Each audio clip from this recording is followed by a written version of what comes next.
bem-vindo e muito bem-vinda a mais um episódio do podcast A Revolução dos Dígitos, onde a gente bate um papo profundo e descontraído sobre empreendedorismo, marketing digital e vendas. Eu sou o Gustavo Gonzaga. Eu sou Natália Gonzaga. E hoje temos uma convidada super especial, a doutora Luciana Lima, onde a gente vai tratar um tema que é muito tabu no meio dos negócios: a pejotização e suas consequências drásticas para todo e qualquer negócio, independente se seja digital ou se seja um negócio físico. Esse podcast é muito importante para você começar a tratar esse tema dentro do seu negócio. Lu, seja muito bem-vinda, a palavra é toda sua. Bom dia, Natália, bom dia, Gustavo, bom dia a todo mundo que está nos assistindo. Meu nome é Luciana, eu sou advogada, trabalho há 15 anos, né, com advocacia, desde que eu formei. Basicamente, nos últimos anos, eu tenho trabalhado com o empresariado, fazendo a redução drástica de riscos de processos cíveis e trabalhistas. E é sobre isso que a gente vai falar aqui hoje, especialmente da pejotização no mundo dos negócios digitais. Show de bola! Gente, eu trouxe a Lu para poder falar sobre esse tema com vocês, porque é algo que eu e a Nath, principalmente transitando aí nos bastidores do mercado digital, convivendo com outros empreendedores, outros empresários, e a gente percebe que o mercado está se profissionalizando, o mercado digital ele vem crescendo desde a pandemia, ele teve um boom, muitos negócios cresceram literalmente da noite para o dia, foram obrigados a expandir e para isso precisaram contratar, e é como se fosse uma regra dentro do mercado digital, a contratação no modelo PJ, contratar uma outra empresa, mas numa modalidade de prestação de serviço. E isso, feito de uma forma amadora, pode trazer consequências drásticas para todo e qualquer negócio, não só para os negócios digitais. E pior do que isso, é algo que a gente percebe, esse é um tema tabu. A gente não vê, as pessoas parecem que têm muito medo de até mesmo tocar nesse termo de causa trabalhista, processo trabalhista. Eu até acredito, né? Eu fico imaginando que, assim como as pessoas pensam, não vou pensar em assalto, em roubo, porque eu posso ser assaltado amanhã, eu acredito que dentro do meio de um negócio, dentro de uma empresa, principalmente os donos, eles têm muito medo de falar o termo causa trabalhista, processo trabalhista, porque eu acho que quando eles pronunciam esse termo, na cabeça deles, eles falam assim, meu Deus, amanhã 3 colaboradores vão acordar e vão me processar, vão me levar na justiça. E como se o fato de não falar sobre isso fosse eliminar o risco de levar uma causa trabalhista, né? Exatamente. Então eu queria, Lu, que você trouxesse um pouco da sua experiência, né? São 15 anos aí à frente dos tribunais e principalmente nos bastidores de empresas de médio, grande porte, sendo uma advogada de empresários, se tornando muito especialista nesse tema e num resultado que eu acho sensacional que você entrega para os seus clientes, que é a redução drástica desses riscos trabalhistas e até mesmo desses riscos se tornarem processos cíveis. Estou correto, Lu? Está correto. Então, Gustavo, na minha experiência aí de muitos anos, advoguei muito tempo também para reclamante, né? No início de carreira, causas trabalhistas e causas de família são as que aparecem, né? Eu trabalhei também para grandes escritórios, então trabalhei para grandes empresas, como bancos, né? Naquela advocacia de massa, que todo jovem advogado já passou por isso. E percebi que advogar por conta própria era mais rentável do que trabalhar para grandes escritórios. E no início o que aparece, né, como eu disse, são causas de família e causas trabalhistas, então eu especializei nesse assunto. E o que eu vi com a experiência é que empresas pequenas, médias e de grande porte, elas conseguem mitigar e reduzir realmente drasticamente o risco de ações cíveis e trabalhistas quando elas estão municiadas de documentos. Na Justiça do Trabalho, a gente já sabe que a empresa já entra numa desvantagem, né? Então, é muito importante que existam documentos, e não só documentos, nós vamos falar disso um pouco mais para frente, mas que a execução da atividade seja desempenhada conforme está naquele documento. Então, esse tipo de atitude aliada aos bons documentos são que reduzem o caso drasticamente. E a Natália está corretíssima, não adianta não falar no assunto, não, porque ele vai acontecer. É muito melhor falar e com seus colaboradores, né, seletistas, inclusive, ou prestadores de serviço. Colaboradores, né, Lu? Eles saibam que a empresa está fazendo de forma correta, até para poder pensar 2 vezes, olha, uma causa aqui uma demanda judicial aqui no meu caso, ele está muito bem documentado. né? Eu não fazia nada diferente do que está no meu contrato de trabalho. Então, é bom falar porque o próprio colaborador, seja ele funcionário fichado, né, seletista ou PJ, ele vai pensar 2 vezes aí antes de entrar com uma ação.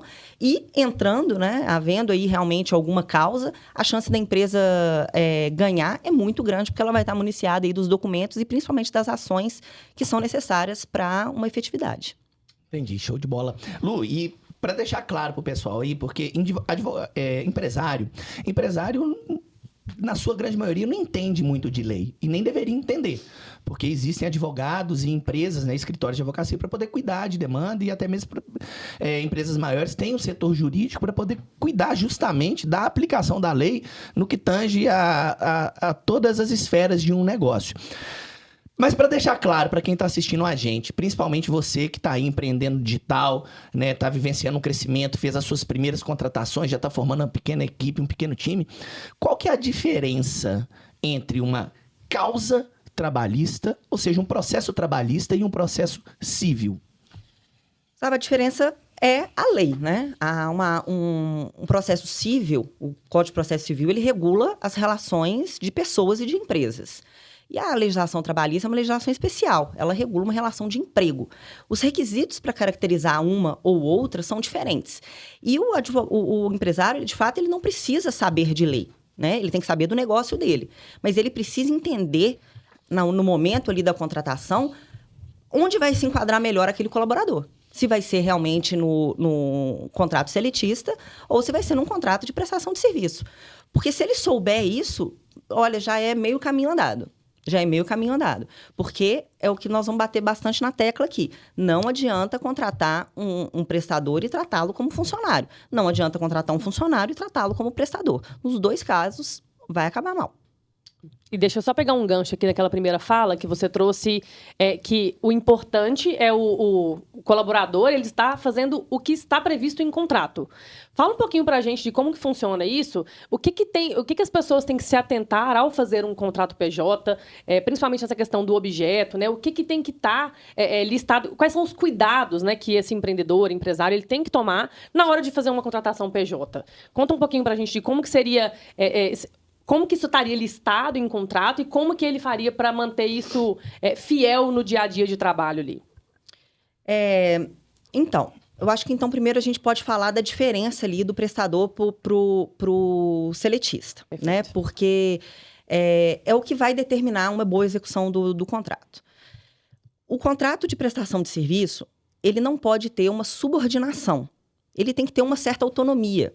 Se você estiver precisando de um prestador que não tem autonomia e que precise ser subordinado, é melhor você contratar ele como CLT.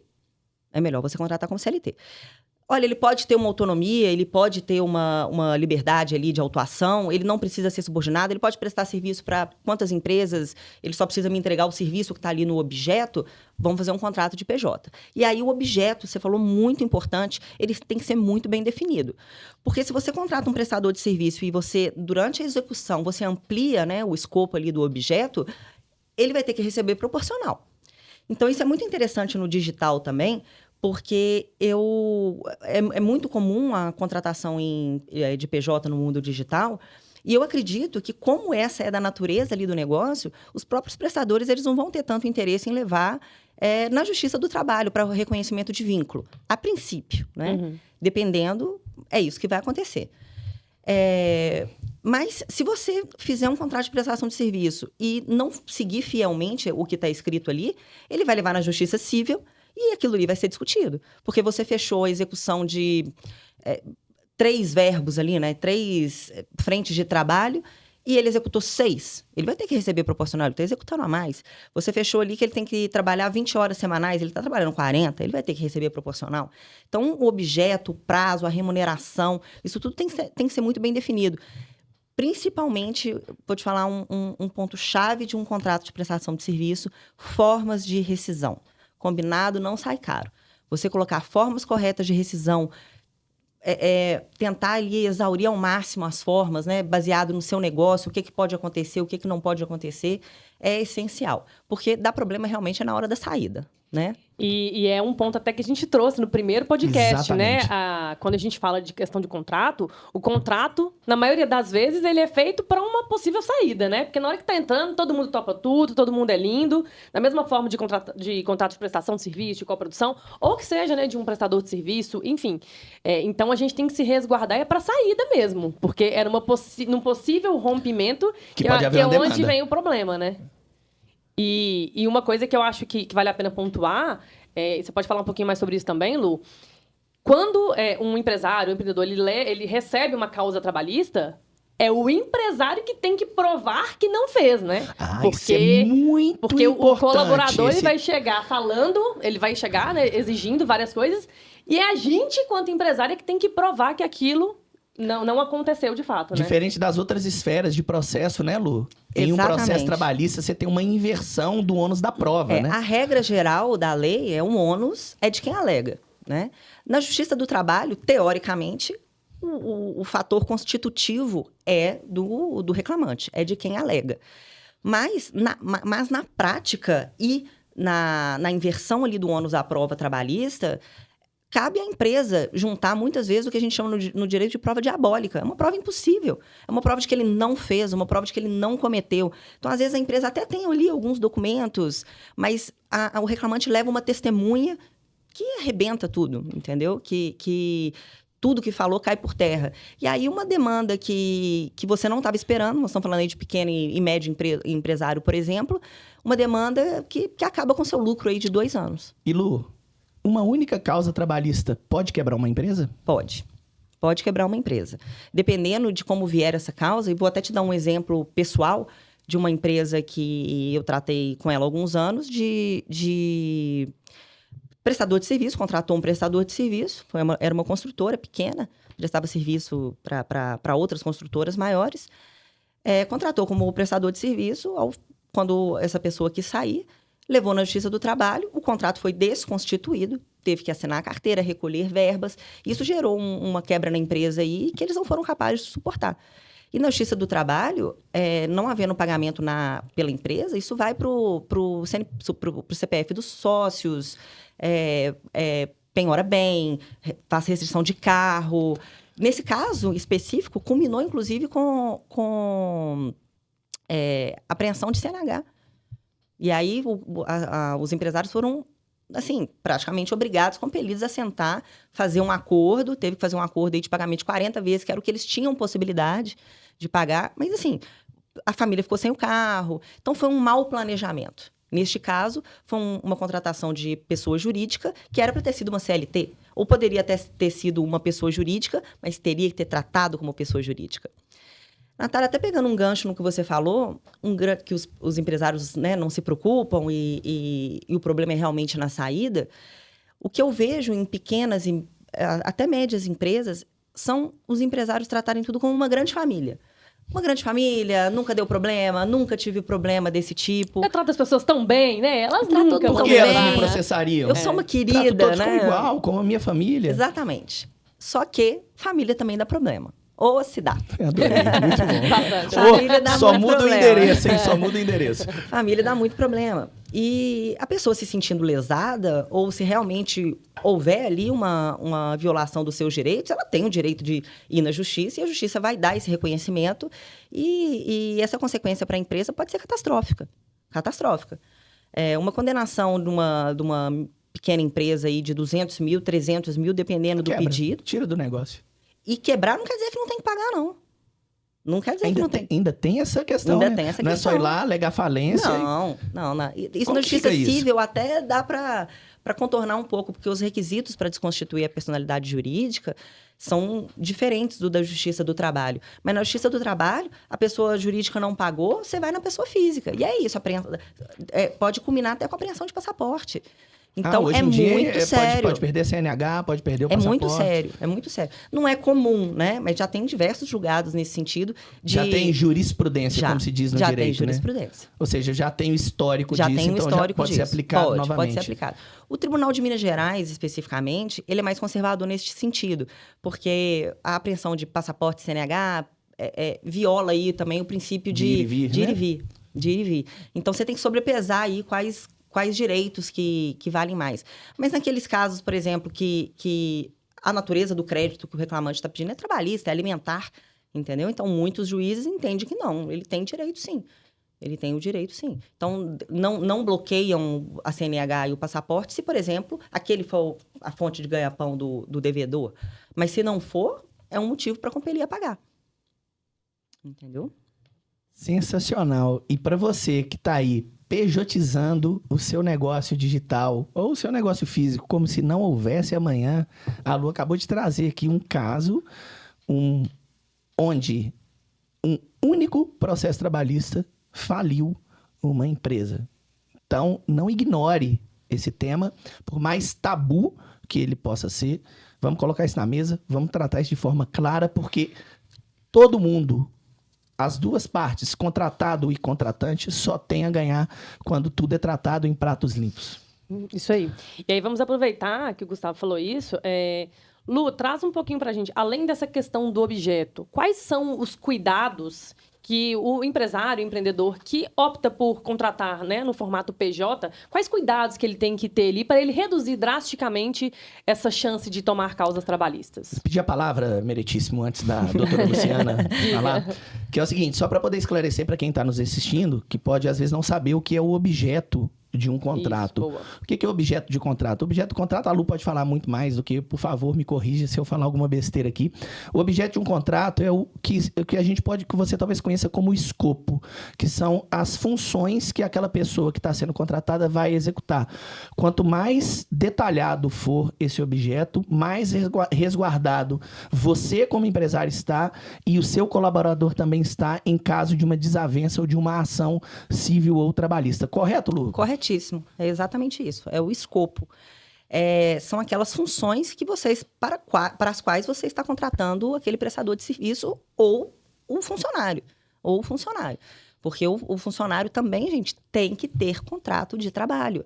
Aquele contrato padrão que os contadores fazem, eles não abrangem de forma ampla, de forma a se resguardar com efetividade um contrato de trabalho na forma correta. Então, a gente pensa, só contratei ali e pronto. Não, é necessário que faça um contrato de trabalho visando especificamente as funções para as quais aquela pessoa foi contratada. Claro que dentro da função diretiva ali do empregador na execução do contrato, ele pode, né, o empregado, correlatamente ali à função dele, ele pode desempenhar outras funções. Na prestação de serviço já é um pouco diferente. Por isso que o contrato tem que ser até melhor feito. Agora, eu bato na tecla, não adianta nada ter um contrato muito bem feito e muito bonito se a execução deste contrato não for feita de forma correta. Então, você fez um contrato de prestação de serviço ali maravilhoso, mas você trata esse prestador como funcionário, ele é funcionário. Tem rabo de porco, focinho de porco, orelha de porco é porco. Né? Muito bom. Então, tem que faz aquele contrato cuidado. maravilhoso e guarda na gaveta. Não adianta. Deixa lá então, você tem que executar aquilo ali direito. Então, o prestador de serviço, ele tem que ter uma autonomia. Ele tem que ter ausência de subordinação, que são os dois elementos chaves que o contratante peca, né? Quer tratar como funcionário. Então, aí você tem um funcionário seletista e tem um prestador de serviço. São iguais ali em tratamento na empresa. E eu não estou falando de tratamento aqui de relação interpessoal, eu estou falando de tratamento na função mesmo. Não são. O prestador de serviço, ele não faz a hora do almoço. Uma hora do almoço, ele não tem horário de entrar e de horário de sair. Você pode colocar ali que o prestador de serviço, ele vai cumprir as funções no horário comercial da empresa, que é de tanto a tanto, dependendo de como é que é a empresa, mas ele tem que ter certa autonomia. Ele tem que ter ausência de subordinação. Você não é chefe dele. Ali estão tratando de empresa para empresa. Se não for assim, o contrato de trabalho vai ser desconstituído. E isso é comum. Esse risco é grande. A execução correta é mais importante do que um contrato bem feito. Mas é bom ter um contrato bem feito. Ou seja, é bom ter um contrato, né? Mas a execução ela pode se sobrepor ao contrato se ela fugir muito ali. Não, pode não, ela vai. Vai se sobrepor ao contrato. Na Justiça do Trabalho, a gente tem um princípio que chama primazia da realidade sobre a forma. Então, se você tem uma forma de prestação de serviço muito bem delimitada ali, mas a realidade é outra, a realidade vai prevalecer. Então, não adianta o contrato ser lindo, a forma ser linda, se a execução não for correta. Qualquer semelhança com a realidade, tá, galera? É realidade mesmo, viu? Pode ser até Não é coincidência. Porque já vieram várias cenas à minha cabeça aqui, em toda essa nossa trajetória, né? Inclusive da gente mesmo. E pegando um gancho aí da sua fala, PJ bate ponto? Prestador de serviço bate ponto? De Lança jeito a hora nenhum. em planilha? De jeito Lança a hora nenhum. em planilha? Então, aí lançar a hora em planilha, se você contratou o prestador Com hora. com hora, olha, eu tenho aqui, vou até trazer para o digital, um técnico de informática ou um social media, que ele tem que prestar 30 horas de serviço semanais. Aí ele anota, né? Ele faz o controle de horas, trabalhei tanto e fiz tanto. Então, nesse caso, sim. Agora, se ele tem ali o cumprimento do contrato no horário comercial da empresa e vai ali todos os dias, então não tem que bater ponto. Igual os outros funcionários, entendeu? Os outros funcionários, dependendo aí do tipo da empresa, do tamanho, da quantidade de funcionário, é obrigação da empresa manter esse controle de ponto. O prestador de serviço não precisa. Então, vai depender muito aí do contrato de prestação de serviço. Por isso que ele tem que ser bem feito. Entendi. E o fato, por exemplo, de você ter um time todo PJ, que é muito comum no digital, e essas pessoas estarem presentes todos os dias dentro da empresa, no horário regular. E isso não está previsto em contrato. Isso é um risco para o empregador? É um Para o risco. empresário? É um risco, principalmente se você trata... A questão nem é eles estarem todos os dias no horário comercial, fisicamente na empresa, né? A questão é como isso está previsto em contrato de prestação? Ok. Porque a empresa funciona no horário comercial e você precisa do prestador ali no horário comercial. Não adianta ele prestar serviço para você de meia-noite às 6. Se a sua empresa está aberta de 8 às 18 e você precisa dele lá aquele horário. A questão é que dentro ali do contrato, da execução do contrato PJ dele, como que você está tratando ele? Você que passa as diretrizes do contrato dele, se ele precisa se ausentar, como que isso é tratado? No dia a dia, ele tem liberdade de se fazer substituir. Olha, eu preciso viajar, vou tirar umas férias, eu tenho um casamento para ir ali no Rio de Janeiro. Como é que é isso? Ele não pode? Se não pode, você é insubstituível, Não eu pode, só tem preciso 30 de você. dias de férias no ano. 30 dias de férias no ano. Nossa, se Ah, falar meu isso, Deus, então... nossa. Se falar isso, então, hein? Seus 30 dias. Isso pode estar previsto em contrato, Sim. né? O prestador, ele vai... o contrato vai ser suspenso durante 30 dias. E esse porque não período são pode, férias, inclusive, ser remunerado ou não, dependendo do por que for listado liberalidade. em contrato. Mas não são férias. Férias é do empregado. Seletista. Seletista. Quando eu falo empregado, é uma relação de emprego. Pegando esse gancho aí do férias é pro seletista, né? É diferente. Em relação ao pagamento, como que o empresário tem que lidar com isso? Quem é PJ, ele recebe um salário? Como é que funciona isso, Lu? Não, da mesma forma que o prestador de serviço não tem férias, porque férias é da relação de emprego, o salário também é da relação de emprego. O prestador de serviço, ele é remunerado pelo serviço que ele presta. Então, esses termos ali no dia a dia, eles são muito importantes. Onde é que isso pega o empresário na curva? Principalmente o empresário que quer fazer vista grossa, não quer tratar esse tema porque é um tema tabu, e ele vai ali achando que simplesmente está tratando as pessoas bem no dia a dia, isso vai estar blindando, até porque esse termo blindar não existe, né, Lu? Não, no direito não existe. No direito, né? Mas ele acha que ele vai estar imune ali a qualquer processo e ele ignora pequenos detalhes que podem ser a causa da ruína dele, como, por exemplo, isso que você acabou de citar. Como que é na prática, no dia a dia, que acontecem situações onde o empresário, por desconhecer, por não ter um guia, por não saber como lidar com aquilo, onde que ele é pego na curva? Exatamente com esses pequenos tratamentos do dia a dia. Por isso que eu repito aqui, a execução é o mais importante. Então, se, por exemplo, vamos contar aqui que uma pessoa está de má fé, já é um prestador de serviço e já está querendo ali cavar para poder entrar na justiça e pedir um reconhecimento de vínculo. Aí já entra pedindo uma rescisão indireta, um reconhecimento de vínculo. E aí começa a fazer produção de prova no sentido, chefe, manda no WhatsApp. O WhatsApp é um meio de prova muito utilizado na Justiça do Trabalho, na Justiça Comum também, mas na Justiça do Trabalho é até mais informal. Então, você não precisa fazer ato notarial, nem nada disso. Chefe, vou tirar férias no próximo mês, ok? Aí cabe ao empresário. Não sou seu chefe. Não sou seu chefe. Então, a palavra chefe é um indício comprobatório de um vínculo de trabalho? Não é comprobatório. Mas dentro dos elementos que o reclamante vai levar na Justiça do Trabalho... Na hora que vai somando tudo isso, né? Vai isso somando vira todos os problema. elementos. Olha, se você se trata ali como chefe, como funcionário, se ele tem que te Existe pedir, subordinação. tem uma subordinação. E subordinação é um dos requisitos. Entendeu? E férias. Férias é de relação de emprego. Olha, cabe ao empresário ter esse conhecimento, ter... Essa maldade, de né? Vamos saber, dizer olha, assim. nós somos aqui, nós estamos tratando entre empresa, até então descontraído mesmo. Nós estamos tratando aqui entre empresa e a suspensão do seu contrato pode se dar do dia tal, quando eu vou arrumar um substituto. Se você tiver alguém para me indicar, ou sua empresa já prevê em contrato aí que ela pode te fornecer alguma coisa, isso pode substituir, porque o empregado ele é insubstituível. Mas eu imagino que isso só aconteça lá na Suíça, né? Isso não é comum aqui no Brasil, não, né? Imagina. Outro gancho aí, Lu, você falando dessa questão do substituível, né? Tem um outro ponto também que caracteriza a questão de um contrato de prestação de serviço. Então, quando você contrata um PJ, teoricamente você está contratando uma empresa, então aquela pessoa pode ser substituída caso ela, por algum motivo, não possa ir. Conta um pouquinho pra gente também como que isso piora a situação, né? Por exemplo, você contratou um colaborador com uma prestação de serviço num formato PJ. Aquela pessoa não pode ser substituída. Você quer aquela pessoa. Isso também já é um indício, né, de um vínculo empregatício. Isso também já pode ser usado. Conta como é que seria isso. Aí vai depender, por isso que é importante um bom contrato. Não é teoricamente. Quando você contrata uma PJ, é uma empresa. Uhum. Então, você também não está sendo contratado, você também não está contratando uma empresa para ela poder te deixar na mão. Então, o que geralmente a gente coloca ali? Olha, não podendo cumprir por algum motivo, deverá enviar uma outra pessoa no seu lugar. Uhum. Não sendo possível, tem que me avisar com 5 dias, porque eu tenho que programar também. Eu sou uma micro e pequena empresa, eu não tenho essa rotatividade de prestador de serviço, sob pena de quê? Até uma rescisão por justa causa, porque existe justa causa nos contratos de pessoa jurídica também.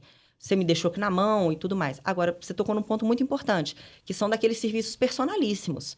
Eu estou contratando uma pessoa que tem uma expertise muito direta ali, muito específica, e ela não pode ser substituída. Isso é possível também. Só que, como não tem subordinação e como não tem e como ele tem autonomia da execução do serviço, é o contrato. Se ele quebrou o contrato, vai ter as penalidades ali do contrato. Uhum. Então, olha, eu preciso aqui do pintor X para fornecer a fachada da minha casa. Só serve aquele, porque ele tem uma técnica diferente. Ou ele vai fazer um grafite ali no meu muro e eu quero aquele, não pode ser outro. Entendeu? Então, eu vou fechar o contrato com aquele e se ele não puder não me entregar, aí vai ter as penalidades do contrato. Uhum. Entendeu? Ele não vai poder se fazer substituir, mas o contrato tem que prever ali alguma sanção ou alguma coisa. E aí você trouxe essa possibilidade de encerrar um contrato PJ por justa causa. Quais seriam essas possibilidades ali? Em que caso que poderia, por exemplo, ser executado o encerramento de um contrato PJ por justa causa? Aí vai o que a gente já falou lá no início da nossa conversa, né? Por isso que um bom contrato é muito importante. Uhum. As formas de rescisão, elas devem estar previstas. Né? Então, um prestador de serviço que infringiu alguma norma da empresa, né? Não vou nem falar de norma legal, porque a norma legal já está prevista ali como motivo. Mas infringiu alguma regra da empresa ou infringiu alguma regra contratual, você pode aplicar a justa causa. Isso quer dizer que a empresa contratante ou a contratada também, né? Dependendo de, por exemplo, não pagar é uma falta grave. Então, você encerra o contrato. Você não é obrigado a ficar prestando serviço ali para uma pessoa que não está te pagando, uhum. Né? Ou não está te fornecendo os elementos necessários. Né? Por exemplo, trazendo aqui para o mundo digital, você me contratou para eu prestar um serviço para você, mas eu preciso dos documentos, eu preciso das informações, Você não me entregou, como é que eu vou te entregar?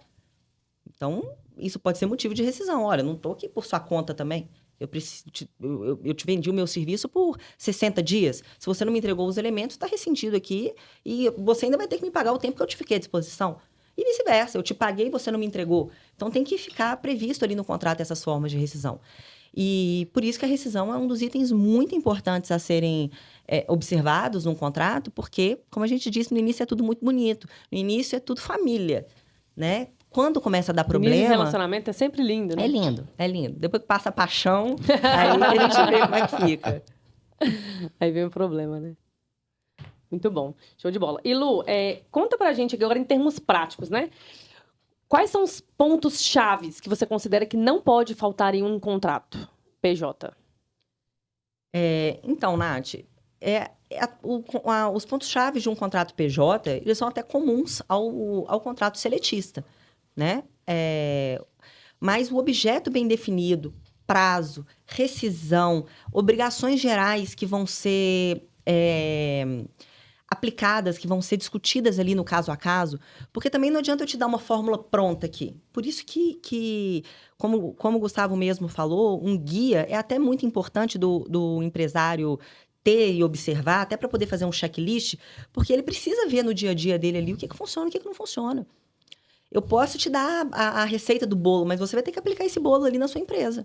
Falou, olha, esse aqui tem que ter mais farinha, esse aqui tem que ter mais óleo, esse aqui vai ter que ter mais ovo. Porque quem sabe da execução do seu contrato, muito mais até do que o advogado, é o empresário. Uhum. Então, o advogado ele pode dar, assim, essas diretrizes, mas no final das contas, quem vai saber da função ali, olha, e ele também pode ter que fazer tal coisa, isso tem que entrar no contrato. E ele também, olha, eu já tive problema aqui há 2 anos atrás com um cara, quando saiu, que deu isso. Então, vamos colocar nesse contrato para não dar problema de novo. Então, esse trabalho conjunto do advogado com o empresário é muito importante. Mas o empresário tendo esse conhecimento inicial, tendo esse conhecimento básico aqui de como que funciona e sabendo reconhecer a diferenciação de um e de outro e sabendo executar, ele vai saber melhor do que ninguém como é que vai funcionar isso ali no dia a dia dele. E aí é que a gente vê o tanto que o mercado digital, né, principalmente falando aqui agora de mercado digital, ele é muito amador nesse sentido, né, Nath? A gente participa de vários grupos de mentoria, mastermind há muitos anos. E o que é muito comum a gente ver? A pessoa vai contratar alguém, ela vai lá no grupo do mastermind ou da mentoria e fala assim, gente, alguém tem um modelo de contrato para poder compartilhar? E aquele modelo de contrato vai passando de mão em mão, onde a pessoa geralmente só troca o nome ali do PJ que está sendo contratado. Mal troca o objeto. Mal troca objeto. Alguém tem a gente já cansou de ver. Gente, alguém tem um contrato, um modelo de contrato de prestador de serviço social media. E as pessoas compartilham e aquilo se perpetua, né? Então, olha o tamanho do risco que essas pessoas estão correndo por achar que simplesmente pegar um modelo de contrato, ou seja, é aquela questão que a gente falou, a relação no dia a dia, a execução, ela vai se sobrepor a um contrato mal feito. Vai se sobrepor. Olha o risco que você que faz isso e está ouvindo aqui agora, né, está se reconhecendo, está correndo. O problema nem é pegar o modelo e ir até nesses grupos que eles já sabem como é que funciona uma execução, né? Já tem várias experiências de um para outro ali. É até muito válido. Mas o empresário, ele precisa estar ciente ali do dia a dia dele. Olha, no meu caso, isso aqui não se aplica. No meu caso, isso aqui se aplica. Olha, eu preciso incluir mais alguma coisa. Não é simplesmente usar aquele modelo, nem ler o que está escrito ali. Entendeu? E principalmente isso, Gustavo. Ou seja, objeto.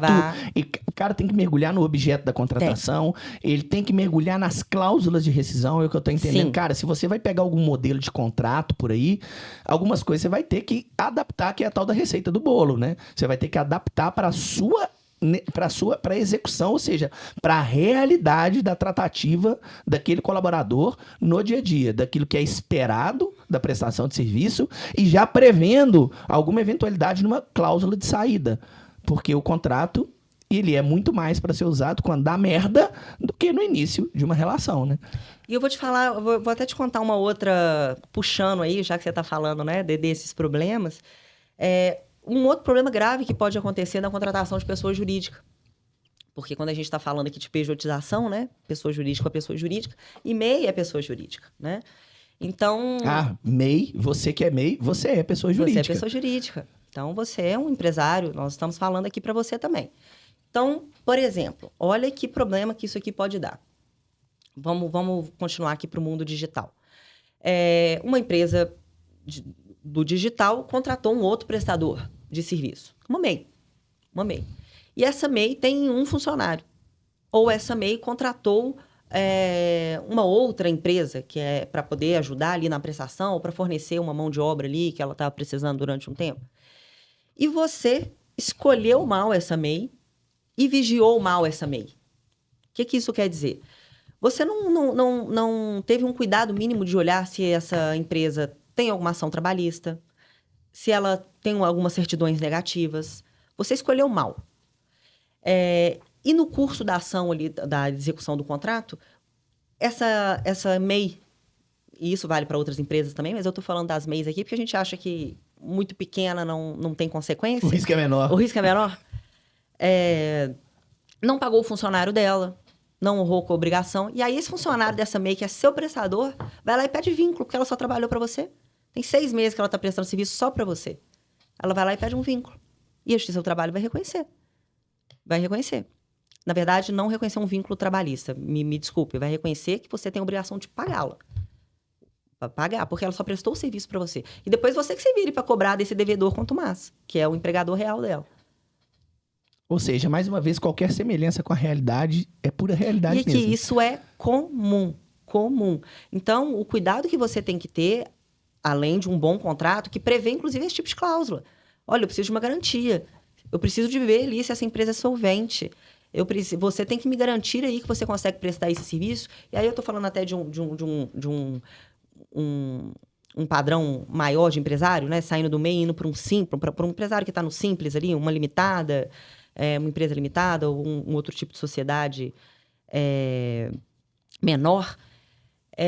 Se você não vigiar, não pedir a ela ali os documentos necessários que ela pagou, o INSS dos funcionários, que ela está adimplindo ali, você está contratando o serviço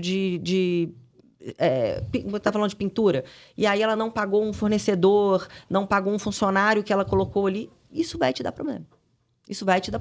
Se não na esfera trabalhista, na esfera civil. Isso vai te dar problema. Então, essas medidas que nós estamos falando, elas mitigam, reduzem drasticamente, não só as demandas trabalhistas, mas as cíveis também. E as cíveis, às vezes, a gente não dá tanta importância quanto a trabalhista, porque, de fato, a Justiça do Trabalho ela é muito mais feroz aí com a empresa, mas a cível também dá problema. E a empresa vai ter o custo ali, não só com a discussão de um contrato mal redigido e mal executado, como custa judicial, custa com advogado para se defender, com todo o desgaste, porque quem não está acostumado a ir na justiça, sabe, ou quem já foi algumas vezes, sabe como que é desgastante, como que é difícil, dependendo aí, um pedido de vínculo empregatício, por exemplo, como que é chato, desagradável, uma pessoa que muitas vezes esteve ali com você muitos anos, falando coisas que você fala assim, não é verdade, mas você não tem documento, você não tem como provar ali, vai ficar muito ruim. Então, até um dado muito interessante para trazer para vocês, dados de 2022, da Justiça do Trabalho. Aqui no Brasil, ano passado, a Justiça do Trabalho pagou, né? Quem pagou foram as empresas, mas deu aos reclamantes 39 bilhões de reais em demandas trabalhistas. Uau! E isso é mais de 10% do que em 2021, que foi mais de 10% do que em 2020. Ou seja, só vem aumentando. Aumenta. Está aumentando até numa proporção menor do que antes da reforma trabalhista, mas está aumentando. Ou seja, além do custo que tem com o empresário, com a atividade da empresa, você ainda tem um custo muito alto, 39 bilhões. E isso sem contar custo com advogado e custo com despesa judicial. Isso é quanto a Justiça do Trabalho declarou ali que as empresas teriam que pagar aos empregados. É um número muito alto, é um risco muito grande. Alto. E Jesus disse, né? Orai e vigiai. E a doutora Luciana tá falando bem para você que agora é o seguinte: contratai bem e vigiai. Escolha bem e vigiai. E isso é até uma questão que é um mantra.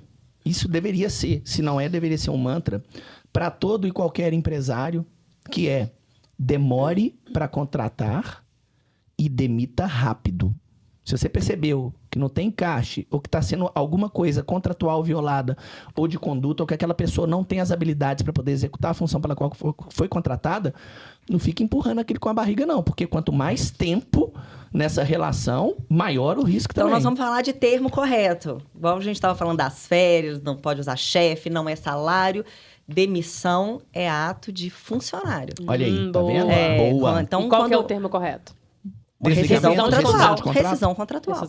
E se for para mandar um funcionário embora, é uma dispensa. A demissão ela é unilateral do empregado. Então, o empregado, quando quer ir embora, ele se demite. Olha só, sensacional. Então, Demore para dispensa. contratar e rescinda rápido. Isso. Boa, obrigado, Isso. muito bom. E preveja no contrato ali uma forma de rescisão mais facilitada. Geralmente a gente coloca aí 30 dias, ressalvada aí o pagamento proporcional, porque senão, se não tiver o pagamento proporcional, isso também pode ser discutido. Ninguém pode se enriquecer à custa aí do trabalho de outra pessoa, mas tem que ser previsto. E deixa eu aproveitar esses 30 dias que você falou aí, no caso de um CLT, né? Se você vai fazer a demissão, você pode ter um aviso prévio de 30 dias, ou você paga, né, por esses 30 dias. No formato PJ, também pode-se usar esse termo aviso prévio? Pode. O termo correto é aviso prévio, sim. Então, isso não quer dizer que tem a ver com o CLT. Não quer dizer que tem a ver com o disso. CLT. Quer dizer que você tem ali uma carência para ele poder se planejar, para não ser pego de surpresa. O termo técnico é esse mesmo. Inclusive, você recomenda que tenha esse tipo Com de certeza, formato? com certeza. Porque se você pegar ali a outra pessoa, né, sem aviso, sem se preparar, principalmente se a gente estiver falando de pequenas empresas, isso pode gerar um dano sério na empresa. Ela tem que se preparar ali de alguma forma. Então, 30 dias é um prazo bem razoável. Existem contratos que prevê um tempo até menor, mas a regra aí geralmente são 30 dias mesmo. Pode ser mais, pode ser menos, dependendo aí do quanto que aquela empresa está tendo que alocar recursos, aumenta o prazo. 60 dias, 90 dias. Imagina uma empresa que deslocou maquinário pessoal para o interior do estado e teve todo um custo com aquilo. 30 dias para ela fica não só apertado, como financeiramente não vai ser bom.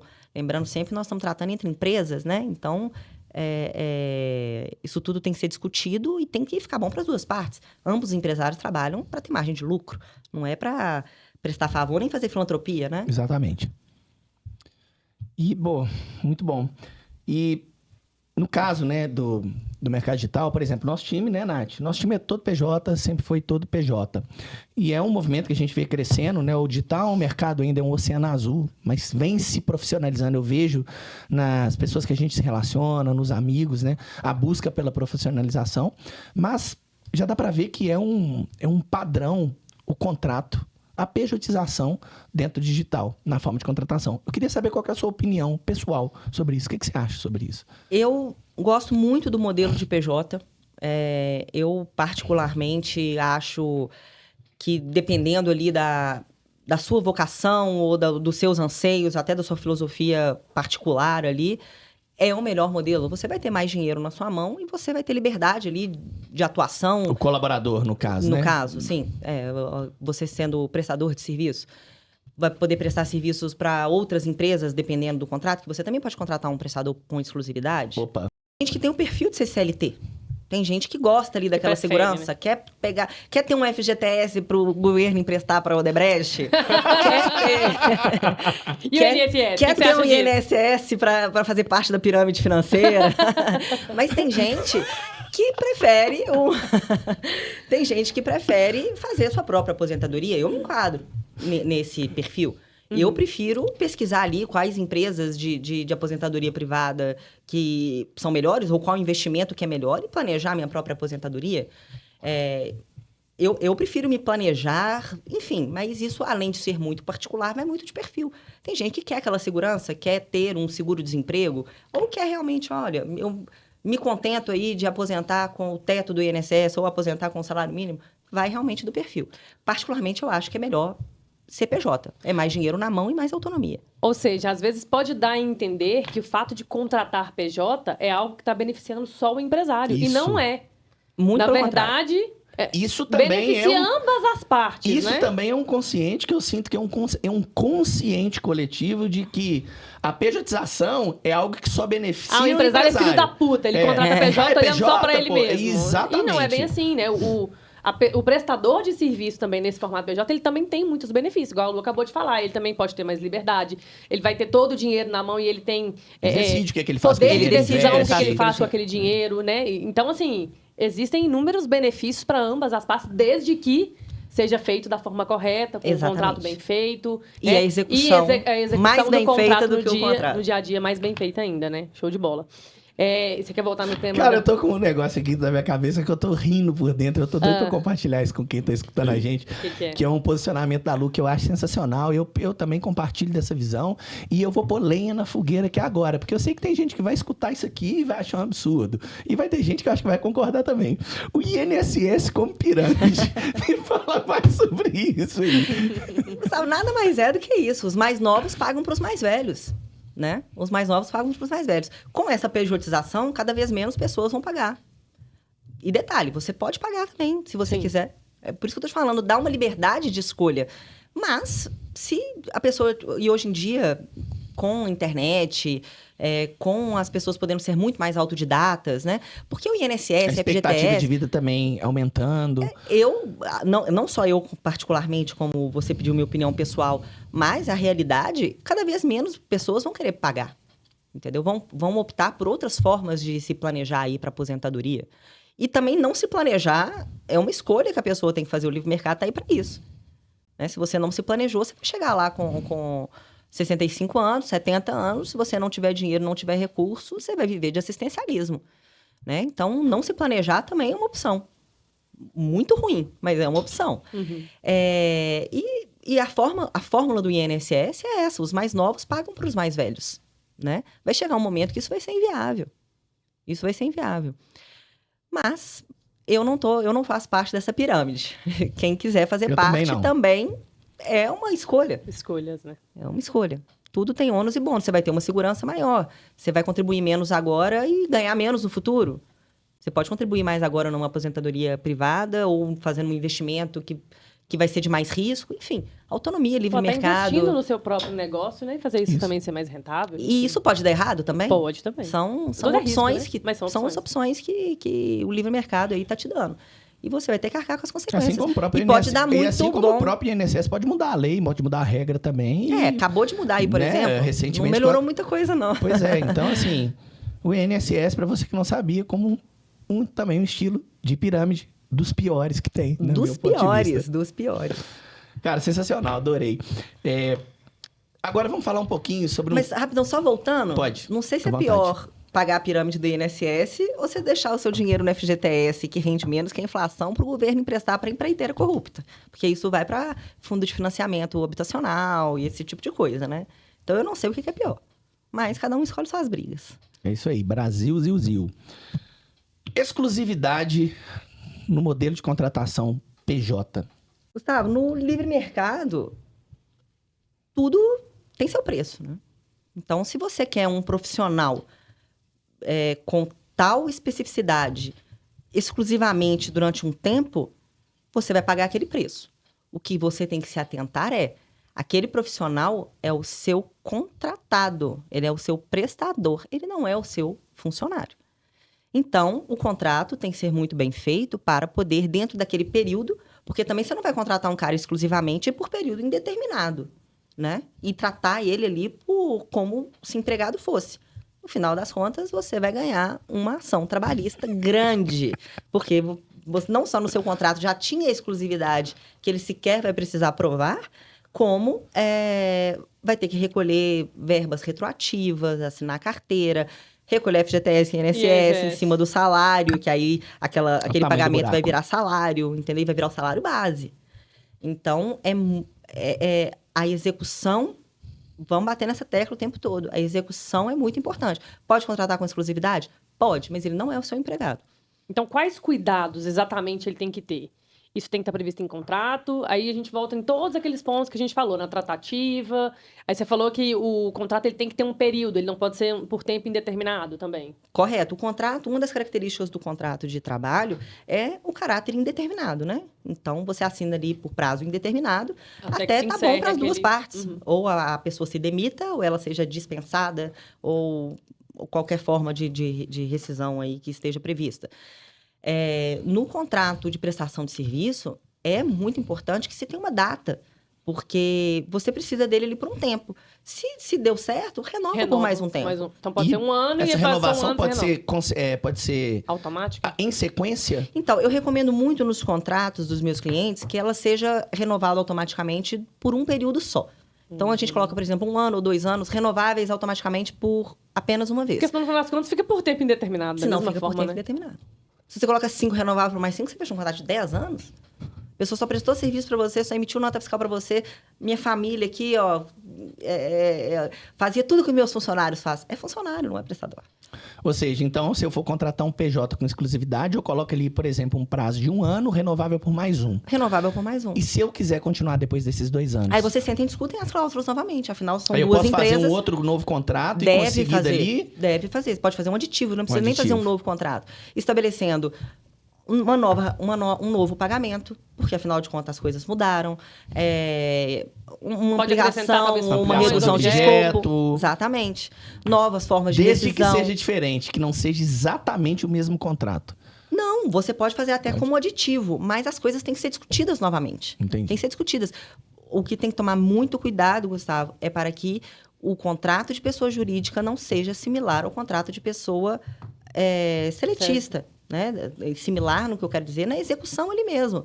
No não tratamento, no dia no a dia, tratamento, nas no dia a dia. relações. no dia a dia. Porque eu posso até pegar o mesmo modelo de um contrato, colocar, ó, esse vai ser seletista, esse vai ser pessoa PJ. jurídica. Vai ser pessoa jurídica. E tratar os dois diferentes. Ó, tem escopo delimitado, objeto delimitado, tem prazo, tem discutindo. Um eu coloquei aqui prazo indeterminado, que é o da CLT, e o outro eu coloquei 1 ano, renovável por mais. Se eu tratei os dois iguais, os dois são funcionários. Entendeu?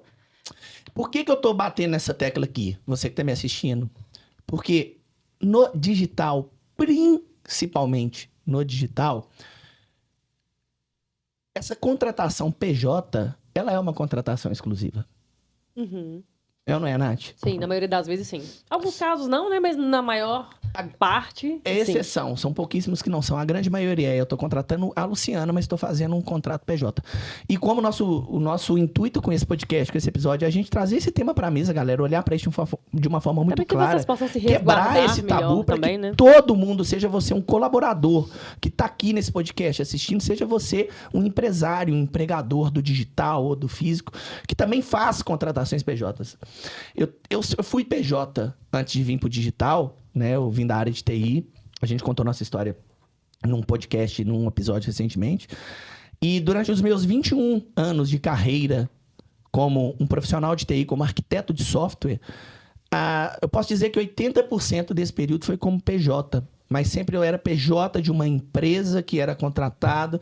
Então eu via que existiam mecanismos muito bem determinados para poder respeitar e resguardar essas relações. E mesmo assim eu vi muitas vezes PJs alocados dentro de um cliente pedindo vínculo no cliente ganhar. Exatamente. Vi muito, No muito cliente, na minha... no vínculo no principal, né? Vínculo Porque, no principal. Vamos supor, um grande banco contratava uma empresa menor que te contratava. Isso, Aí essa empresa que exatamente. te contratava exatamente. te colocava lá no banco. Exatamente. Dentro do banco. Isso foi exatamente o que Exatamente. aconteceu, né? Exatamente. Perfeito, Não foi o exatamente. meu caso, tá? Que levei na... Não, sim, tô falando das situações, né? Na justiça, porque eu sempre julguei o jogo assim, eu sei que é assim. Eu sempre tive nas minhas relações, né, à toa que por onde eu passei eu sempre cresci muito rápido, né, sempre deixei minhas portas abertas, porque eu entendi que eu tava entrando naquela modalidade, a partir do momento que eu tinha a opção de aceitar aquilo, eu julgava aquele jogo ali. A partir do momento que aquilo passava a não me beneficiar e eu senti que não fazia mais sentido, eu simplesmente procurava outro emprego e saía dali, né? Foi assim que eu conduzi toda a minha carreira, mas eu vi amigos, eu já fui chamado para poder ser testemunha, né, em processos de terceiros alocados em um cliente por uma outra empresa pedirem vínculo diretamente no cliente. Perfeito. Foi o que a gente falou aqui do escolher e vigiar. Escolher bem a empresa e vigiar bem a empresa. A empresa que está contratando, essa para a qual a atividade fim está sendo prestada, ela tem que tomar muito cuidado de não tratar esse prestador, que é um prestador do seu prestador, como se fosse empregado. E a gente conversando aqui agora, me ocorreu um caso recente que tem lá no escritório, que assim, provavelmente muita gente vai se identificar, porque a gente tem muito prédio aí, são o que acontece hoje em dia com condomínios. Então, os condomínios, que são CNPJs, contratam uma empresa uma prestadora de serviço de limpeza e de portaria. Elas não ficham ali diretamente. Elas contratam uma pessoa que ficha esses funcionários. E aí a síndica... Conservadoras, né? Acho que é o nome de mercado, né? Conservadoras. Corretíssimo, isso mesmo. E aí o síndico, ou um síndico profissional, ou o síndico que pode ser um morador ali, trata esse funcionário da conservadora como se fosse empregado do condomínio. Aí chega lá e dá ordem, manda fazer tal coisa, manda fazer corriqueiramente. Quando o que ele tinha que fazer? Como é um contrato PJ-PJ, CNPJ do condomínio com a conservadora, olha, aconteceu algum problema, eu tenho que acionar a administração da conservadora. E não falar com o porteiro direto. O que tem de vínculo trabalhista sendo reconhecido nessa modalidade, ou no mínimo, né? Porque isso aí é o final do prejuízo. Ou no mínimo que o condomínio tenha que arcar com as demandas trabalhistas ali, de às vezes uma hora extra ou um acúmulo de função. Assim, é muita coisa. É muita coisa. Então, a execução do contrato e a vigilância do contrato, a escolha do contrato, o empresário ele tem que saber fazer isso. Tem que saber fazer isso. Top. Isso no digital é muito comum também, né? Essa questão da exclusividade, né? Da contratação direta, mas exclusiva. E eu acho que as pessoas não têm essa noção tão clara do problema disso, né? E uma outra questão aqui também sobre PJ. PJ recebe hora extra? Então, quando você combina com uma PJ, você vai, por exemplo, fechei ali 20 horas semanais, 30 horas semanais. Se, porventura, houve uma necessidade e ela fez naquela semana 30 horas, ela vai ter que receber. Por isso que o contrato tem que prever ali um valor da hora. Então, não é que ela fez hora extra, porque esse é um termo de uma relação de emprego. Ela fez horas a mais. Ela fez mais do que estava no contrato. Então, tem que pagar ali proporcionalmente. Aí a gente volta até naquele ponto da PJ anota cartão de ponto, faz cartão de ponto? Não faz. Mas se você contratou um número de horas X na empresa para o prestador e ele fez a mais ou ele fez a menos, né? Por exemplo, você pode colocar assim também. Garantindo um mínimo de 20 horas semanais. Mínimo. Entendeu? Então, se ele fez 10, você vai ter que pagar no mínimo 20 ali para ele. Se ele fez 30, você vai ter que pagar 10 a mais. Mas e podem ter contratos onde a hora não está estabelecida? Onde você não contrata uma quantidade de horas? Qual que é o mais recomendado? O recomendado é que tenha. Que tenha. Porque senão fica muito aberto para discussão. Entendeu? Se você está contratando um cara para poder prestar um serviço sem hora limitada ali, é um empregado. E se ele trabalhou mais de 44 semanais, tem hora extra. Entendeu? Então, eu recomendo que tenha ali o número de horas previstas, realmente abrangido ali na sua experiência. Olha, eu preciso aqui de um funcionário de TI que me preste 50 horas semanais. Um funcionário, não. Uma empresa que me preste 50 horas semanais. Se ela vai virar à noite fazendo... A empresa tem que me prestar 50 horas. Se ela vai colocar 8 pessoas para trabalhar, ela vai me entregar 50 horas. É o que eu estou contratando. É o que eu estou contratando. E aí, isso aí é possível. Mas deixar aberto, eu não recomendo. Isso dá uma ampla margem para interpretação. E se isso for para a Justiça do Trabalho, é sempre interpretado em favor do reclamante. Muito bem. E no caso do empresário, que tem pessoas que, eu quero saber antes de contratar, eu quero fazer uma pesquisa para saber se aquela pessoa já teve ações trabalhistas. Isso é possível hoje ou não? Olha, existem ferramentas, né? Os advogados têm acesso a algumas ferramentas que isso é possível, mas isso não é aberto ao público. Uhum. Já há um tempo, a Justiça não fornece exatamente para esse tipo de coisa, para esse tipo de consulta, né? Para não verificar ali quem que já entrou, quem que não entrou. Mas tem como saber, sim. Tem como saber, sim. Eu não acho que é demérito que uma pessoa tenha entrado na justiça. Depende muito do contexto, né? Nem na Justiça do Trabalho e nem na Justiça Civil. Às vezes a gente pega, por exemplo, uma certidão. Certidões são abertas ao público. Mas aí você se identifica lá, quem está solicitando. Uma pessoa jurídica que tem ali demandas cíveis e trabalhistas. Isso não é demérito, mas é bom olhar. É bom olhar qual que é o contexto. Se você vir que é uma empresa, você está contratando uma empresa que tem 10 execuções trabalhistas ali e nenhuma resolve, o cara só enrola, essa empresa vai te dar problema. Aí é o erro na escolha. Entendeu? É o erro na escolha. Aí chega no final de um ano de contrato, o funcionário dessa empresa te acionou, você vai ver, ela já tem 10, 20 ações ali, né? Ela não vai pagar, quem vai pagar é você. E depois você não vai receber esse dinheiro dela. Então, erro na escolha. Entendeu? É Enfim. Agora, se você vira ali que vamos para a área civil, se você vira ali que a empresa, todo contrato de pessoa jurídica dá algum problema, ela vai te dar problema também. Agora, se você vir como coisa pontual, que realmente houve uma quebra de contrato, que realmente ela foi lesada no direito dela, ela tem todo o direito de entrar na justiça para poder reaver ali. Ela tem direito de entrar na justiça de qualquer maneira, né? O direito de ação é um direito fundamental, garantido aí constitucionalmente. Mas você tem que analisar. Você tem que analisar. Se é uma empresa que tem muita ação de todos os tipos, o tempo todo, não é uma boa empresa para você contratar. Ela vai te dar problema também. Já deu problema para tantas outras, ninguém é especial. E essa consulta é aberta, né? O empresário consegue ir lá pesquisar. Tirando os casos de direito de família, né? Todos os processos, eles são públicos.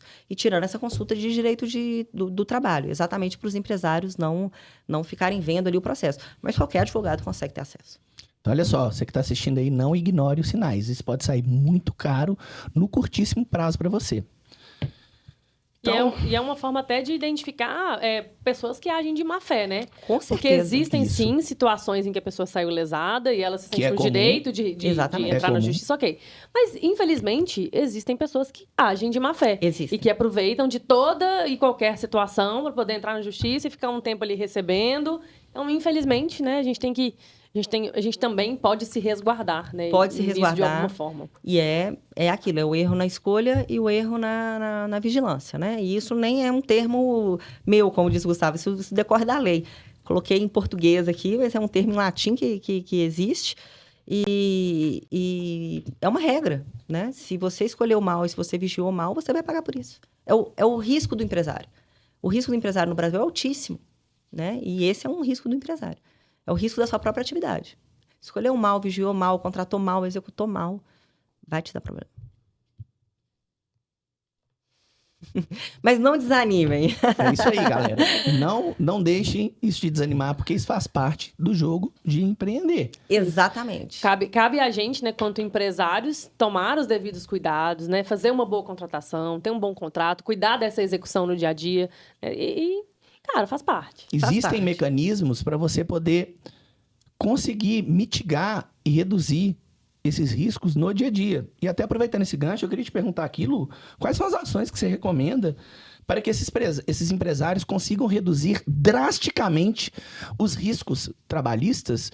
E falando em percentual, ele tomando as ações que você vai orientar, até quanto que pode ser mitigado? Qual que é o percentual de redução que pode haver numa relação trabalhista se devidos cuidados forem tomados? Gustavo, eu acredito, né, baseado aí não só na minha experiência pessoal, mas em números que existem de ações e nesse sentido, que essas demandas elas podem ser reduzidas aí até 85%. Excelente. Né? Com os cuidados necessários, com os cuidados ali preventivos, né?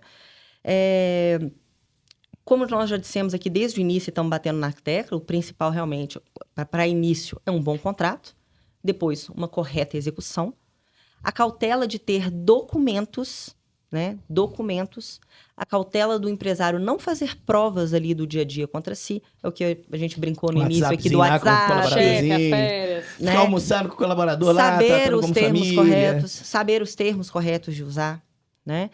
E um que eu acho que é a cereja do bolo aqui para você ter esse documento. É uma técnica de compliance e governança que são 2 documentos. Manual de conduta e um regimento interno. O que é um manual de conduta? Manual de conduta é aquela filosofia da empresa, né? Até aberta ao público, é a missão. E o regimento interno são as regras internas da empresa. Então, por que eu falo aqui que é a cereja do bolo? O regimento interno, se você pode até ter um contrato bem mais enxuto, você não precisa até nem pensar tanto ali no seu contrato. Se você tiver um regimento interno, no qual você vai vincular todos os seus contratos, tanto seletistas quanto PJs, nesse regimento interno, entregar para todo mundo ali, assinar, afixar aquilo ali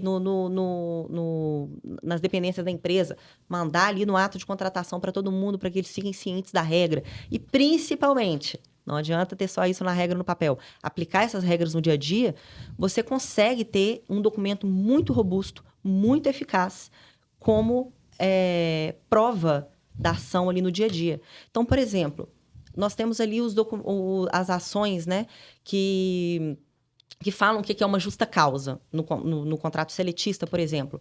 E nós temos ali num contrato, no regulamento interno, prevendo umas ações de justa causa ali para uma empresa de prestadora de serviço. Então, nós vamos colocar ali olha, para os funcionários das conservadoras, as regras são essas. Para os funcionários que trabalham em campo, né? Vamos contar a empresa que trabalha externo, as regras são essas. As regras aí vai lá no manual de conduta, que também é vinculado ao contrato, CLT e PJ. Não será tolerado assédio de nenhuma forma.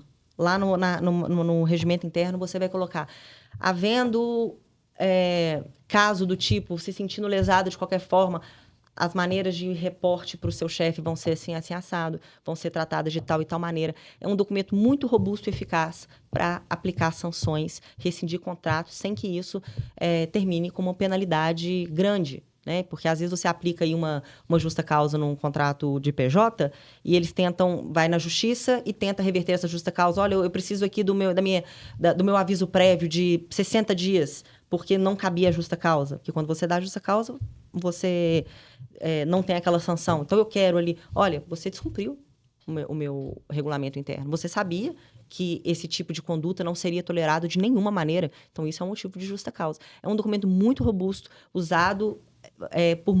muito usado por grandes empresas e amplamente usado no exterior. Tá? Amplamente usado no exterior. Lá no nosso escritório, a gente atende bastante estrangeiro que passam por empresas de auditoria, todos têm regra de compliance e governança, né?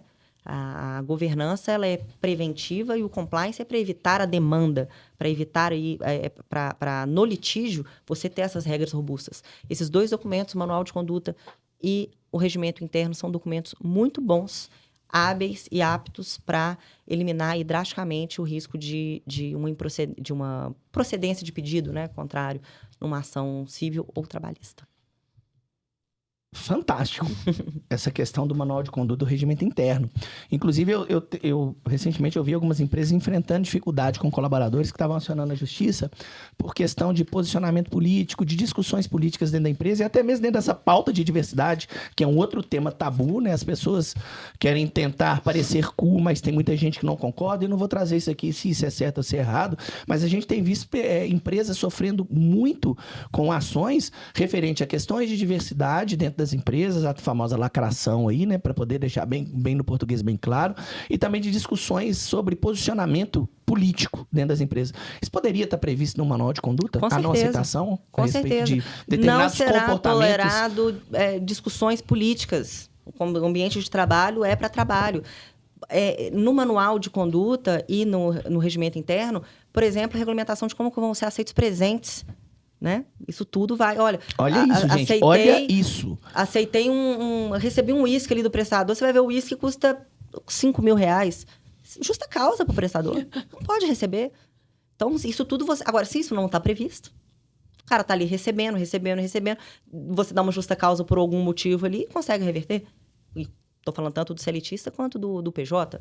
Então, forma de recebimento de presentes, forma de tratamento de assédio, forma de o que vai ser tolerado ou não. Porque, por exemplo, vamos colocar aí para o marketing. O ambiente do marketing é um ambiente mais descontraído, é um ambiente onde está um pessoal mais jovem, é um ambiente onde rola uma piadinha ou outra. Então, pode ser mais flexível ali dentro do ambiente. Dependendo da empresa, não. E, por exemplo, empresa de construtora, eu oriento tolerância zero. Tolerância zero. Porque o que dá problema... Você coloca, por exemplo, uma técnica de segurança do trabalho para trabalhar ali junto com um monte de peão de obra, que uma piadinha é advertência. Advertência. 2 piadinhas, justa causa. Não tem dessa.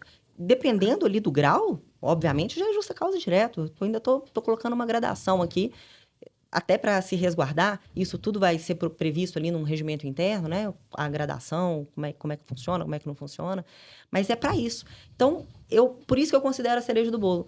Um documento muito bom, muito robusto e que você pode tá sempre ampliando, mexendo ali de acordo com a realidade da empresa, deixando um contrato mais enxuto.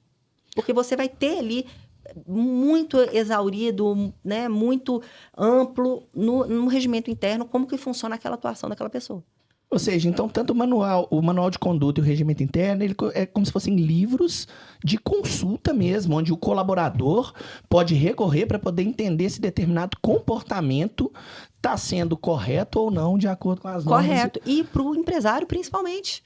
Né? Nós estamos falando aqui para o empresário. Olha, chefe, deixa eu te falar. No nosso manual de conduta, isso aqui está vedado. Vamos evitar. Você é meu prestador. Né? Isso aqui está na regra de compliance da empresa, isso aqui está na regra de atuação. Eu não posso te dar essa exceção, eu não posso fazer tal coisa, eu não posso deixar. Então, é bom para o empresário que ele vai jogar a culpa ali no manual. No manual, eu sempre brinco isso com os meus clientes. Joga a culpa no jurídico, joga a culpa no jurídico. Como é que eu vou falar tal coisa? O policial bom joga e o policial mau, né? Mas isso vai te evitar muita dor de cabeça e muito problema no futuro. Pode ter certeza. Pode ter certeza. Olha, nosso manual de conduta não dá. Não dá para mudar isso. Eu não posso agir fora. Se eu fizer isso para você, eu vou ter que fazer para todo mundo. Se eu abrir mão de você para isso daqui, eu tô te igualando num seletista. Eu não posso fazer isso. Ô, seletista, se eu fizer tal coisa aqui com você, o prestador...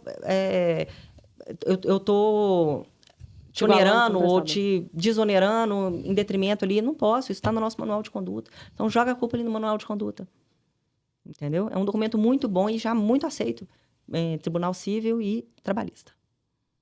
Muito bom. Vocês pegaram essa dica, gente? Nem dica, né? Isso aqui é um pré-requisito para você que tem uma empresa, tem um negócio digital ou físico, mas principalmente para a galera do digital aí que está nessa pejotização, como se não houvesse amanhã, manual de conduta e regimento interno. E, gente, isso não é só para empresa grande, não. Tá? Não é só para empresa grande, não. Tem um CNPJ, já é importante que você tenha ali uma conduta, um regimento interno. Já é importante ali, até para quem está te contratando, olha, você tem manual? Tem, o meu é esse. Eu não aceito presente, eu não posso subcontratar de tal e tal forma, eu não posso fazer tal e tal coisa. Então, é bom que ambos tenham, até para ver ali se o valor de um bate com o valor de outro. Entendeu? Se uma empresa, por exemplo, tem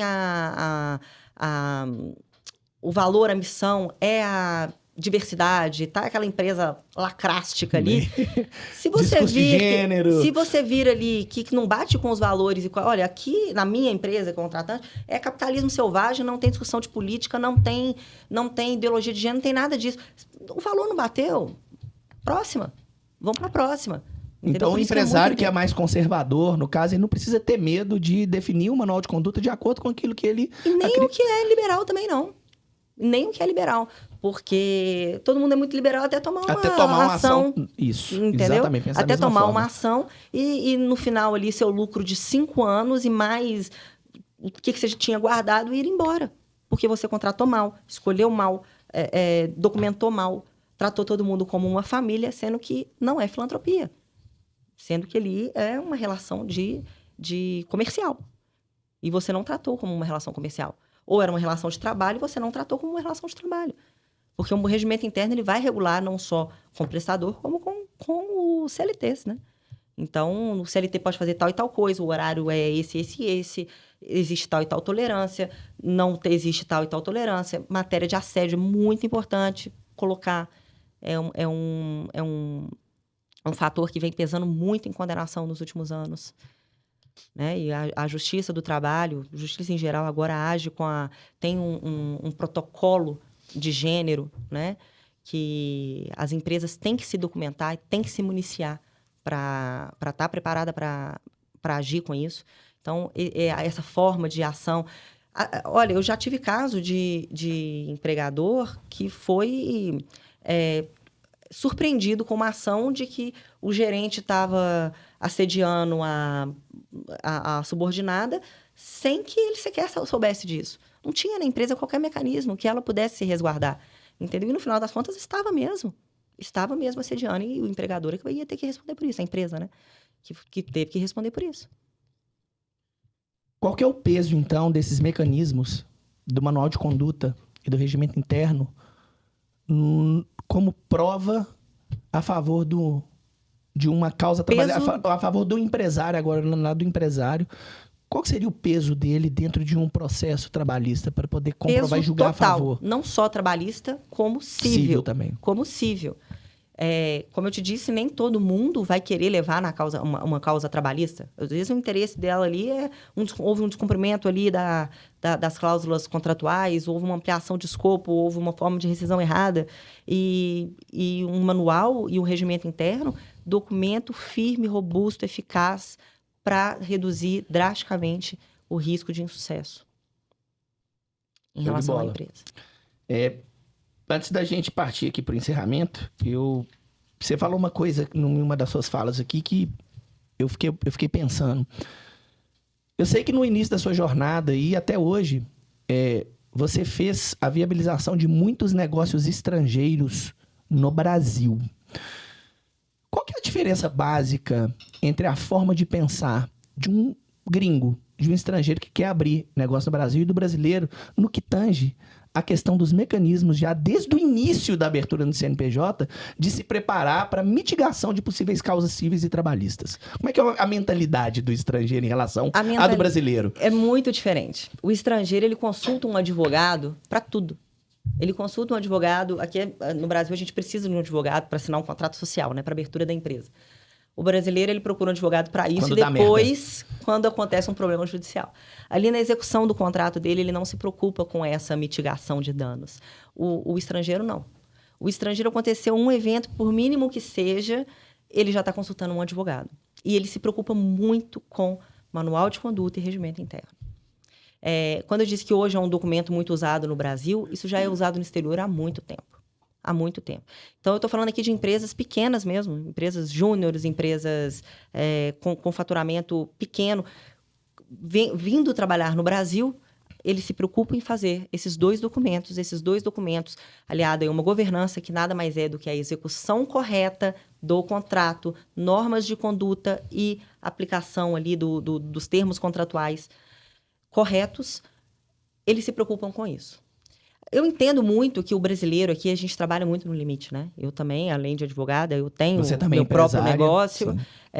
A gente trabalha muito no limite. A gente defende, ataca, bate, enfim, faz tudo. O empresário tem que fazer tudo e ainda tem que saber um pouco de direito, né? Mas esse básico de saber do direito, né? Pode não. Vai te aliviar um problema muito sério futuro.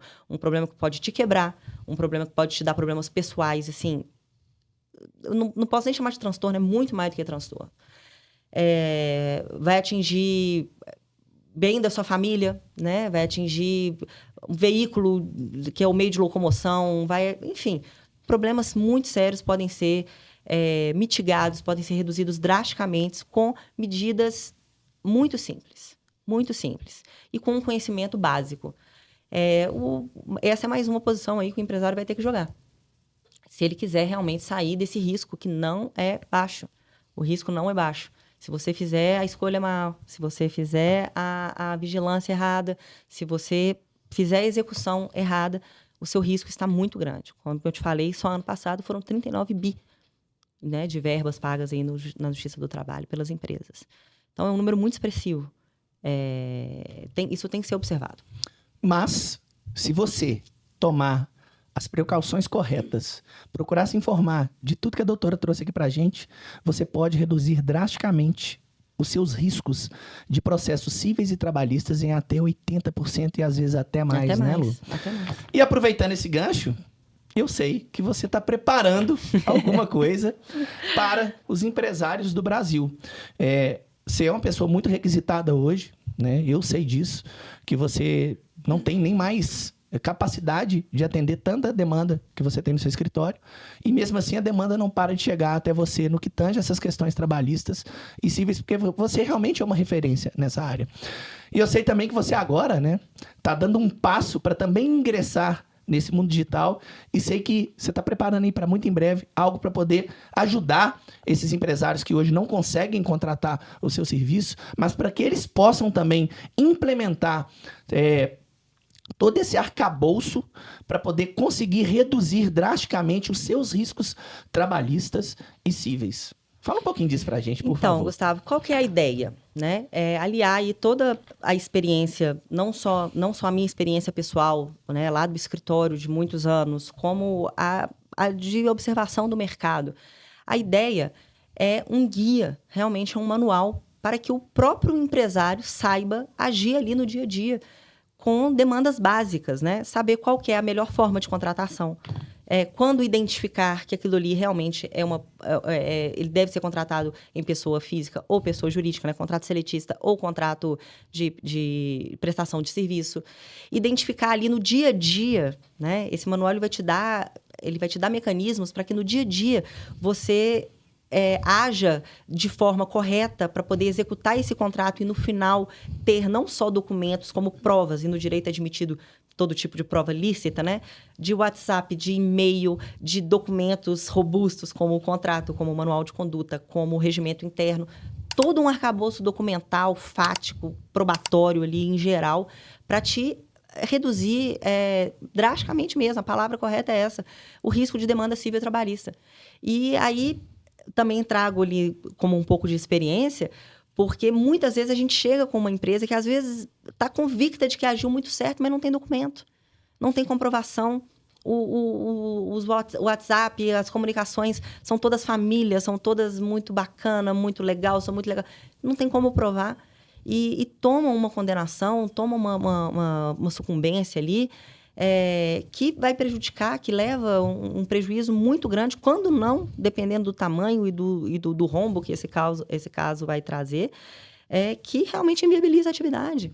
Então, esse guia vai ser realmente para o próprio empresário poder realmente avaliar ali no dia a dia, sem precisar consultar um advogado. Claro que quando tiver uma questão mais urgente, ou mais específica, ou mais complexa, isso aí não exime que contrate um advogado e que peça para um advogado. Mas nas questões mais corriqueiras, é exatamente trazer um olhar ali jurídico, mas que ele mesmo vai conseguir fazer, sem precisar aprender, sem precisar fazer um curso de direito para isso. Sem precisar ser um especialista em leis e muito menos ter que fazer um investimento numa formação de direito. Exatamente. Ficar lá 4 anos, exatamente, né? Para poder conseguir fazer o básico bem feito. Gente, vocês perceberam que tudo que a doutora falou aqui foi sobre o básico bem feito? Os empresários não estão fazendo nem o básico. E, mais uma vez, isso é uma revolução. É a proposta aqui do nosso podcast, da Revolução dos Dígitos, é fazer com que você volte às origens, com que você possa fazer o básico bem feito nos seus negócios, não somente no que tange a estratégias de marketing digital e vendas, mas também na gestão do seu negócio. Então, a doutora falou o tempo inteiro aqui do básico bem feito, né?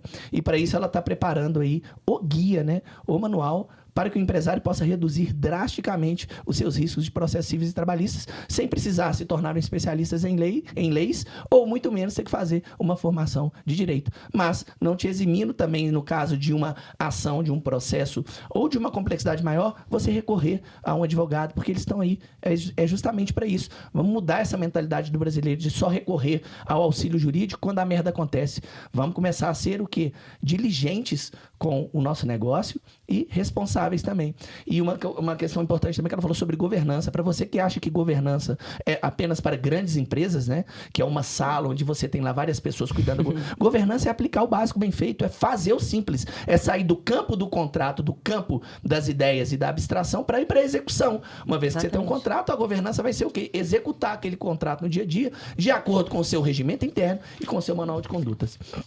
Até porque eu acredito, né, Lu, que boa parte dos empresários, quando perdem uma ação trabalhista, é muito por falta de conhecimento. Não é por agir de má fé, eu vou tratar esse cara com... Falta de conhecimento e por tabu, né, Nath? Não querer falar sobre isso, não querer abrir esse assunto na mesa com os próprios colaboradores. Exato. Então, vamos abraçar essa oportunidade que a gente está tendo de ter o conhecimento para que a gente se resguarde, para que a gente também reduza drasticamente essas possibilidades de ações trabalhistas, né? Exatamente. É realmente o que o Gustavo falou, é o básico, é fazer o básico ali. O empresariado está plenamente hábil, né, entendo esse conhecimento, fazer essa aplicação, né? Como o Gustavo também bem disse, obviamente ele não vai ter o conhecimento para ir à justiça, mas para fazer o básico ali do dia a dia sem precisar consultar um advogado. E eliminar a chance de até 80% e 85% de não precisar ir à justiça. Quando, né, acontecer uma demanda, porque não é se acontecer, é quando acontecer uma demanda, Você vai fazer a alegria do seu advogado, dando ali todos os elementos, todos os documentos para ele poder fazer a defesa. Porque muita gente também chega no advogado achando que vai fazer milagre, não faz milagre, gente. Justiça do trabalho, então, é muito difícil sair um milagre ali. Né? Se a empresa não tem documento, é muito complicado. Você vai estar munido de provas, Você vai estar munido de prova. É o que você precisa. É o que você precisa, porque você já entra ali em desvantagem. Foi o que a gente começou falando. A gente já entra na justiça do trabalho em desvantagem. E na justiça civil, tá ali empresa para empresa, mas você tem documentos, você tem subsídio, você tem o que defender. Quando o empresário não tem, eu tenho... Como é que você contratou? Contratei pelo WhatsApp. Nós estamos executando aqui pelo WhatsApp já tem 1 ano. É válido. É válido. Mas e aí? Dar muita brecha. Agora vai ter que... Tá 100% tudo aberto. Objeto está aberto, prazo está aberto, rescisão está tudo aberto. Você não definiu nada. Entendeu? O seu prestador nem sabe o que pode e o que não pode fazer ali dentro da sua empresa. Está tudo aberto. E para você, então, que está começando agora, está tendo a oportunidade de mudar essa mentalidade, quebrar esse tabu e já começar se precavendo, fazendo o básico bem feito. E para você que está vivenciando um crescimento, seja ele acelerado ou mais controlado, existem 2 tipos de empresário, assim como existem 2 tipos de motociclistas ou de motoqueiros. Aqueles que já caíram e aqueles que ainda vão cair. Assim é também com o empresário. Existem aqueles que já sofreram processos cíveis e trabalhistas e existem aqueles que ainda vão sofrer. Igual, muito bem pontuado pela Lu. Não é se acontecer, é quando acontecer, porque se você está crescendo uma hora, isso vai acontecer com você também, você está devidamente precavido, protegido. Não só você, mas também o seu próprio colaborador, o seu próprio funcionário.